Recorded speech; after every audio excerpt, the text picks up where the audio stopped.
Before we begin, this video is based on our own experience with Nioh 3 and reflects our personal views on what they have to offer and how they feel to play. As always, we recommend that you make your own informed call by looking into the games yourself and ensuring that they match your expectations, standards, and personal values. With that out of the way, let's begin. It's safe to say that Nioh 3 is an absolute treat for Souls-like action RPG fans. The combat brings some great new additions, while its open world is designed to tempt you into ignoring the main story in favor of discovering new loot, enemies, and skills for your character. However, this is a game that follows the franchise's traditions and does not hold your hand as a result. It can get pretty daunting at first to try and survive the brutal landscape that you're trying to navigate, with enemy soldiers and yokai waiting to take you on nearly every step of the way. However, take heart, because we've put in the hours, and we've come up with a few things that the game doesn't really tell you to prioritize, but you should, thanks to how easy they can make your time with it. So, let's dive in. Master your burst counters. Every enemy in Nioh 3 has one or more burst attacks in their arsenal. These are telegraphed with a red glow and an audible cue to show an impending attack. Now, you cannot block these attacks, and while you can't dodge them, countering them with a well-timed burst counter can negate the attack and do a sizable amount of key damage in the process. Try to learn the timings of these attacks when you encounter an unfamiliar enemy or a boss to gain the upper hand every time that they try to hit you with one of these. It is tricky, yes, but all it takes is some patience and practice. Learn enemy attack animations. Combat in Nioh 3 is all about finesse and patiently wearing down your opponent's defenses with caution and deadly precision. To that end, it pays to hang back and observe an enemy's attack patterns. That's doubly so for the game's bosses, as they hit hard and rarely offer you any respite with their onslaught of attacks. Knowing your foe's attack patterns goes a long way towards giving you the scope to formulate a strategy and then take them down. Early bosses in the game have a fixed set of patterns that you can learn to try to make them far easier to take down, exploiting every tiny opening to your advantage. They're a stepping stone to the harder encounters, so take your time with them. Master key management. While it's important to manage your own ki or stamina in this game, it's equally important to keep up a constant flow of attacks against your enemies to drain them of their ki. As long as you're patient and unrelenting in your offense, you'll find that they get exhausted a lot faster, allowing you to deliver a blow for some massive damage. The ninja style is a great way to keep up the assault even if you're forced to withdraw from an enemy attack.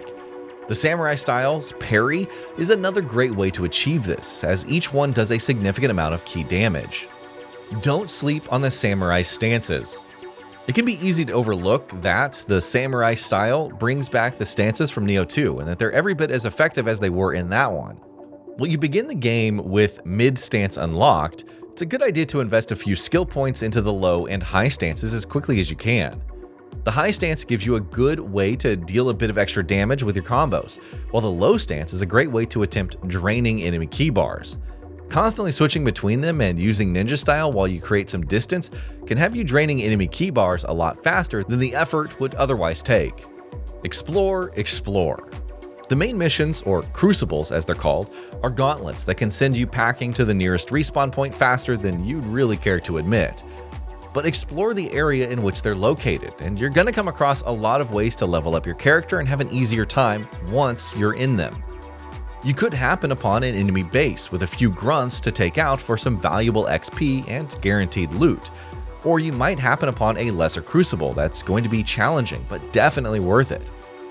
Check the recommended level of an area before you explore it. Nioh 3's map is massive, there is no denying it, but the developers have divided it up into smaller chunks, each of which comes with a recommended level, which you can view on the map screen. It's also a good idea to keep track of your character's level and try to explore areas that are either close to it or slightly above it to gain some XP efficiently as you explore.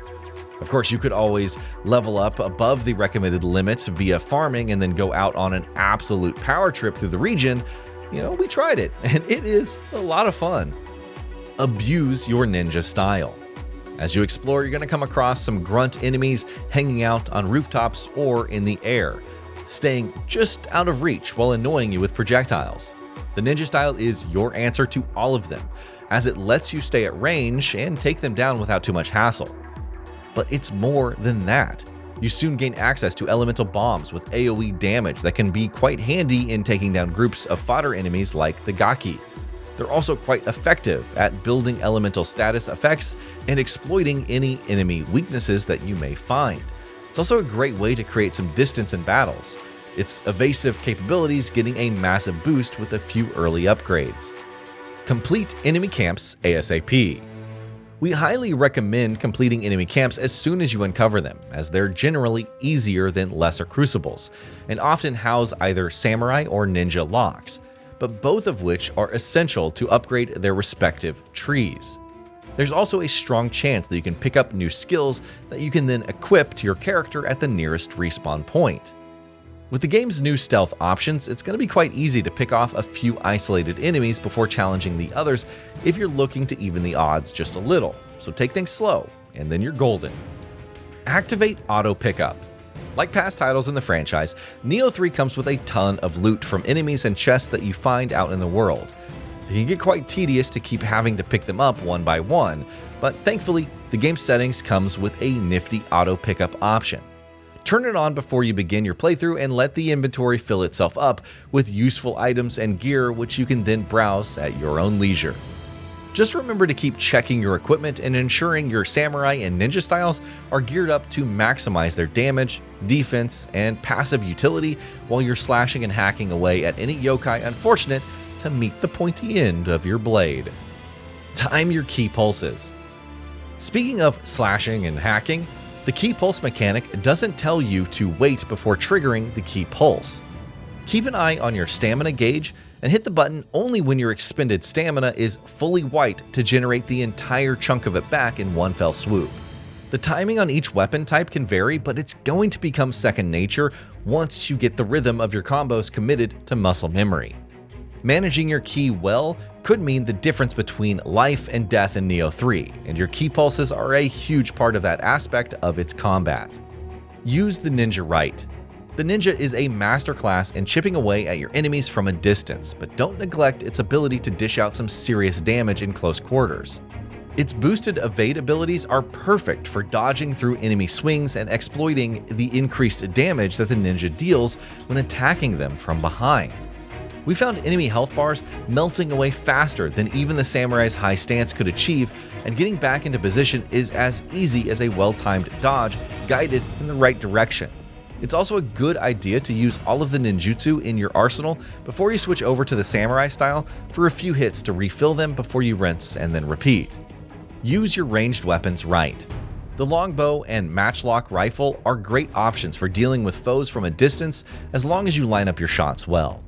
Take your distance from an enemy into account and try to approach them unseen before letting loose an arrow or a bullet to their head. This can one-hit kill fodder enemies who don't have a helmet on, or might even work on some who do, depending on your level. They're also great options for taking out weak points on yokai, significantly draining their ki before they even know that you're there. It can also open up an opportunity for a killing blow if things play out well. Pick a couple of favorite weapons. There are a lot of skills for each weapon type in the game, and we mean a lot.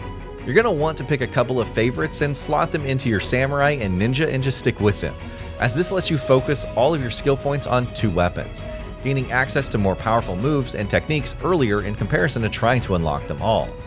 Your skill points are not infinite, especially in the early game, and this lets you focus on a playstyle that suits your preferences before you begin to branch out and experiment. You're going to want to try to maximize your familiarity with the ones that you do use, and this improves their damage output by a long shot. Just stay the course with the weapon that you like, and you're going to find that you build familiarity with it fairly quickly. Be smart about your stats. While the open world does make level farming a tad more convenient in Nioh 3, you're still going to want to be very clever about where you invest your stat points. We recommend picking weapon types that rely on either skill or strength, assigning them to your samurai and ninja slots and focusing on the stat that gives them a damage boost. Constitution, heart, and stamina are the other three stats you should go for, while magic and intelligence are the ones that you'd prefer to use spells over blades. That's going to be quite the boon in difficult areas where enemies you face hit harder and take less damage. Pick your Revenants wisely. Bloody Graves are a great way to get your hands on some cool loot and some much needed Ochoko Cups, which you'll need to summon help during tough encounters at lesser crucibles or with boss fights.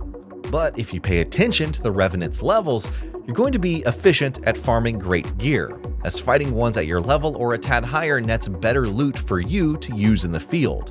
And better loot means more durability and damage, both of which are almost necessary for survival in the harsh world that Nioh 3 puts you in.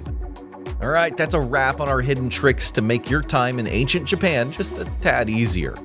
The title of Shogun is going to be easier to obtain as you make your way across your kingdom, and rest assured, we're going to be at your side every step of the way once you begin your journey. And that'll be about it for this one. If you guys like what we're doing at Gaming Vault, please consider subscribing to our channel, and I'll see you guys on the next video.